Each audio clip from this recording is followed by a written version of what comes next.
వృత్తి దేవత. చీనా జానపద కథ. చాలా ఏళ్ల క్రితం చీనాలోని ఒక గ్రామంలో చాంగ్లా అనే టోపీల వ్యాపారి ఉండేవాడు. టోపీలు తయారు చేయడం అతనికి వంశపారంపర్యంగా వస్తున్న వృత్తి.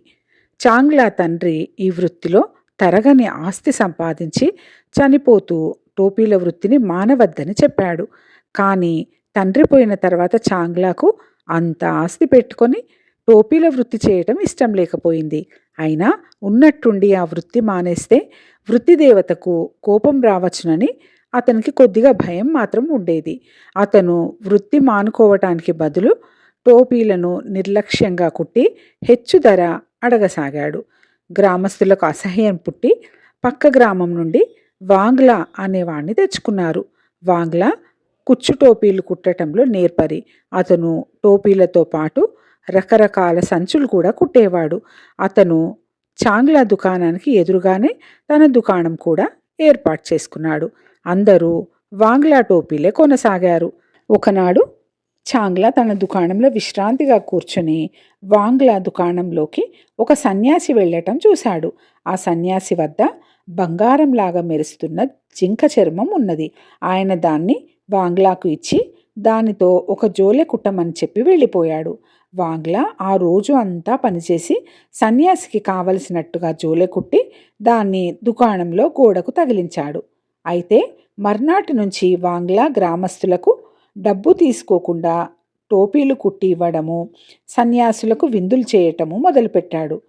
నిన్నగాక మొన్న వచ్చిన వాంగ్లా ఇలా దాన ధర్మాలు చేయటంలో ఏదో రహస్యం ఉన్నదని, అది తెలుసుకోవాలని చాంగ్లా అనుకున్నాడు. ఒకనాడు వాంగ్లా తన దుకాణం మూయగానే చాంగ్లా అతని దుకాణం వద్దకు వెళ్ళి తలుపు సందు నుంచి లోపలికి చూశాడు. లోపల వాంగ్లా సన్యాసి కోసం తయారు చేసిన జోలెను దులుపుతున్నాడు. దాని నుంచి బంగారు నాణాలు జలజలా రాలుతున్నాయి. చాంగ్లా తన కళ్ళను తానే నమ్మలేకపోయాడు. మర్నాడు కూడా అలాగే చూసేసరికి ఆ జోలె కాజేయాలని చాంగ్లాకు దుర్బుద్ధి పుట్టింది. మర్నాడు వాంగ్లా తన దుకాణంలో నుంచి లోపలికి ఏదో పని మీద వెళ్ళిన సమయంలో చాంగ్లా అతని దుకాణంలోకి వెళ్ళి గోడకు తగిలించి ఉన్న జోలె తీసుకొని దాని స్థానంలో నకిలీ జోలె ఒకటి తగిలించి తన దుకాణానికి తిరిగి వచ్చాడు. ఆ రోజు చీకటి పడినాక చాంగ్లా తన దుకాణం మూసి తాను దొంగిలించి తెచ్చిన జోలెను దులిపాడు. దాని నుంచి బంగారు నాణాలు పడకపోగా చాంగ్లా ఇంట ఉండిన బంగారు వస్తువులు మాయమైపోయాయి. చాంగ్లా హతాశుడై వాంగ్లా వద్దకు పరిగెత్తుకొని వెళ్ళి జరిగినదంతా చెప్పి తనను రక్షించమని వేడుకున్నాడు.